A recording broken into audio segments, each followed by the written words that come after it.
Good morning. Today we're going to be talking about encouragement. Bonnie Sue, my oldest, is starting an article club tonight with some girlfriends. She said the book club thing didn't really work because people were too busy, they didn't read the book, they couldn't decide on a book they all like, so she changed it to an article club. I think that's genius. And so she was emailing me today and saying, well, this is the agenda. What do you think, Mom? And so I, of course, had 2 cents to add in, and I said, Bonnie, make sure they have an opportunity to give some good feedback to every girl that shares.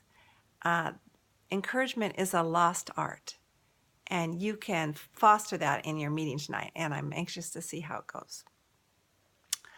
When the kids were little and they would not be encouraging to each other around the table, especially, it seemed, my husband, who was a man of few words, did say this to them.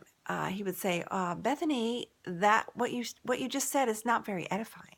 Or Bonnie, that was not very edifying. And so at a very young age, these girls learned this big word.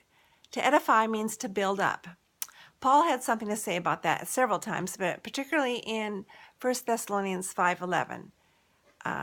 Therefore, encourage one another and build each other up, just as in fact you are doing. And I thought that was also genius of Paul to exhort us to be encouraging and at the same time encouraging, just as you're doing it. So you're already doing a good job, but make sure you don't stop. We need continual encouragement. Even those introverts in our lives that maybe not beg for it, but they still need that encouragement. So I hope that happens tonight at Bonnie's Article Club, and I hope that happens around your dinner table.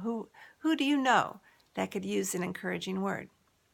Now, our family has a tradition at birthdays that we go around the table and we say something encouraging, affirming to the birthday person. And one year, the girls were home and it was Bonnie's turn, and we were out to dinner. And earlier that day, I had told Mark, I reminded him, don't forget to be thinking about something to say about Bonnie. Not that he doesn't love her and adore her and do anything for her. He just doesn't think quickly. He's brilliant, of course. He's brilliant.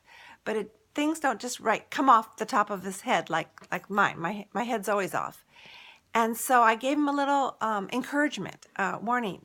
Make sure you think of something that you can say readily at the dinner table. So we were out at this restaurant, and the girls shared what they loved about Bonnie, and I shared, and then we all turned and looked expectantly at Mark. And we said, Daddy, it's your turn. And he was very quiet, of course. And then there was this pregnant pause, and he said, Bonnie is normal. And we all laughed hysterically. What did you mean by that? Well, we all kind of knew what he meant. Bonnie had gone to a highfalutin university. In fact, the pet name for it is the University of Spoiled Children, USC. And he said, well, she made it through 4 years relatively unscathed, not becoming too spoiled.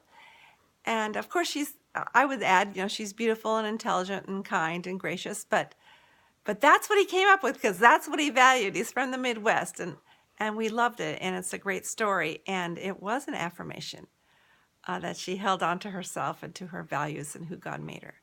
So that was great. Mark Twain said, I can go 2 weeks on one good compliment. And when you're feeling puny, you might want to cross that word weeks off and put 2 days or 2 hours. I think I did write that on the refrigerator so that I would make sure I was getting an encouraging word. But it works better when I make sure I'm giving somebody else an encouraging word. So I hope that you'll ask God today, who needs an encouraging word from me to help them know how much God loves them? Have a great day, and I hope this has been an encouragement.